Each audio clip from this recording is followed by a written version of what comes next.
તેઓ 100 બૌદ્ધિક પ્રશ્નોના ઉત્તર કાવ્યાત્મક શૈલીમાં આપે છે.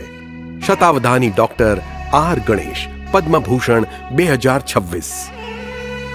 અવધાન ભારતની એક શાસ્ત્રીય કલા છે જેમાં તત્કાલ કાવ્ય રચનાથી વિવિધ પ્રકારની કાવ્યાત્મક ચુનૌતીઓનું સમાધાન કરવું પડે છે.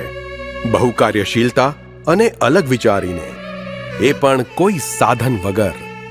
એમાં સાધકની રચના ક્ષમતા અને જ્ઞાનની કઠિન કસોટી થાય છે.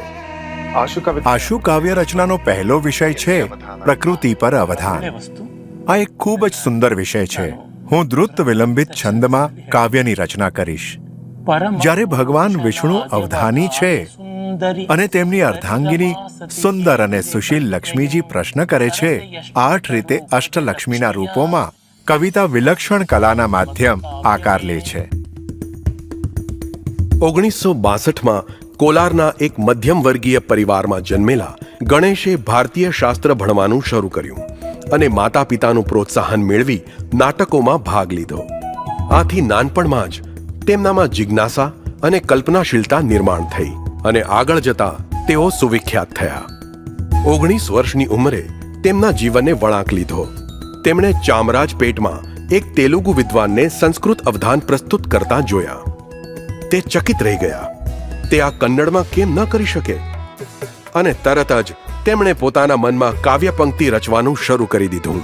કાર્યક્રમના અંતે વિદ્વાનોએ તેમની કવિતાઓ સાંભળી અને સ્તબ્ધ થઈ ગયા અને આ રીતે તેમણે પોતાનું પહેલું અવધાન પ્રસ્તુત કર્યું.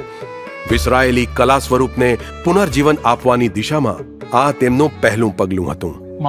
મારા માર્ગદર્શક અને ગુરુ દિવંગત લંકા કૃષ્ણમૂર્તિ માનતા હતા કે ભારતીય સંસ્કૃતિ, કલા અને સાહિત્યને આ સશક્ત કલા વિદ્યાથી જન સામાન્ય સુધી પહોંચાડી શકાય છે.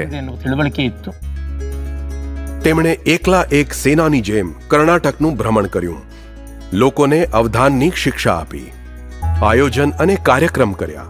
રાજ્યના એકમાત્ર શતાવધાનીના રૂપમાં અડગ ઊભા રહેતા તેમણે અવધાન પર પોતાના કામ માટે ડોક્ટર ઇન લિટરેચરની ઉપાધિ મેળવી. ડોક્ટર આર ગણેશે કલા પ્રદર્શનના ક્ષેત્રમાં પણ ઉલ્લેખનીય યોગદાન આપ્યું છે. તેમને 18 ભાષાઓનું જ્ઞાન છે અને તેમણે 70થી વધુ પુસ્તકો લખ્યા છે. ડોક્ટર આર ગણેશ સદૈવ એક શાશ્વત રચનાકારના રૂપમાં ઓળખાશે. ભારતીય સંસ્કૃતિ અને વારસામાં તેમનું યોગદાન આગામી પેઢી માટે અંકિત રહેશે. આ દેશ પાસે 7,000 વર્ષથી વધુનો અત્યંત સમૃદ્ધ સાંસ્કૃતિક વારસો છે. દેશના સાહિત્ય, કલા અને અસાધારણ જીવનશૈલીના માધ્યમથી મેં તેની અસામાન્ય ઊંડાઈને સમજી છે. એટલે જ બધાને આ દેશ પર ગર્વ થવો જોઈએ, જે તર્ક પર ટક્યો છે અને સન્માનથી ચાલે છે. શતાવધાની ડોક્ટર આર ગણેશ, પદ્મભૂષણ 2026. કોટી કોટી નમન.